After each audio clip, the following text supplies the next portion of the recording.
Serge Pina, bonjour. Vous êtes directeur régional de GDF Suez Midi-Pyrénées Andorre. Vous avez lancé l'an dernier le concept Terrinov. De quoi s'agit-il? Bien, le concept Terrinov a été initié effectivement il y a plus d'un an maintenant.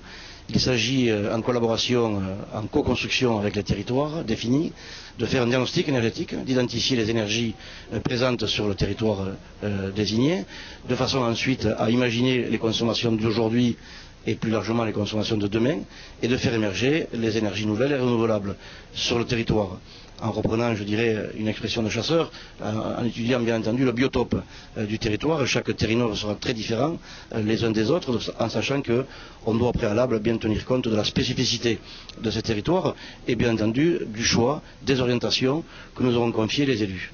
Alors, quels exemples de territoires ont déjà récupéré ou en tout cas enregistré et commandé un concept Terrinov? Alors, à ce jour, deux Terrinov principalement ont été initiés et signés. Le premier est tout près d'ici, puisque nous sommes sur le territoire du Sicoval, et nous avons signé donc avec le président du CER un Terrinov pour les 36 communes du Sicoval, et également un Terrinov un petit peu atypique, puisqu'il s'agit de la principauté d'Andorre. Et là, c'est un Terrinov pays que nous allons initier. L'Andorre ayant une spécificité, elle ne produit que 12% de son énergie consommée. Elle a absolument besoin de faire émerger des énergies nouvelles et renouvelables, sachant qu'elle est privée de gaz, donc il va falloir être inventif sur justement la spécificité de la principauté, bien entendu, et faire émerger là-bas aussi d'autres projets, la méthanisation, le voltaïque en utilisant le soleil. Andorre est un pays extrêmement ensoleillé, mais aussi, je dirais, la géothermie sont des ingrédients possibles à intégrer dans des diagnostics Terrinov. Alors, énergie renouvelable, éolien, photovoltaïque, géothermie, la méthanisation, où en est-on? Alors la méthanisation est très intéressante à double titre. D'abord parce qu'elle intéresse le plus grand nombre. On peut aujourd'hui méthaniser des déchets issus du monde agricole, on peut méthaniser des déchets issus des collectivités locales et territoriales.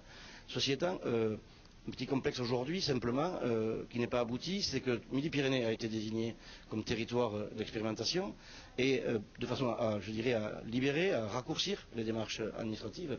Il se trouve qu'aujourd'hui, loin s'en faut. Les projets sont très longs.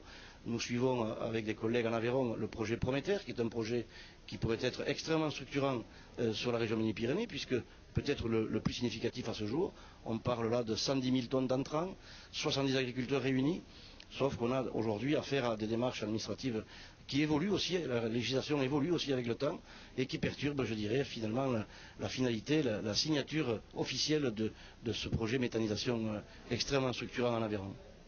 Alors, vous êtes lauréat du prix de l'ingénierie ici dans le cadre des assises et des rencontres de l'ingénierie en Midi-Pyrénées. Qu'est-ce que ce prix peut représenter pour vous et pour votre entreprise? Alors bien sûr, c'est avec beaucoup de plaisir et de satisfaction qu'on recevra demain ce prix. Il y récompense l'activité de nos filiales spécifiquement dans le domaine de l'industrie. Et je me plais à rappeler d'ailleurs que le groupe GDF Suez réalise pas moins de 50% de son chiffre d'affaires dans le domaine industriel. Et c'est un chiffre, je crois, qui est mal connu par le plus grand nombre.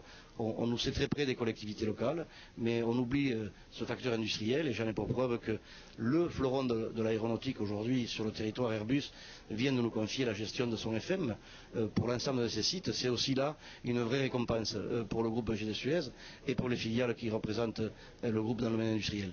FM, ça veut dire? Le Facility Management. Très bien. Serge Pina, bonne chance, bonne suite et merci à vous. Merci à vous et à très bientôt. Merci.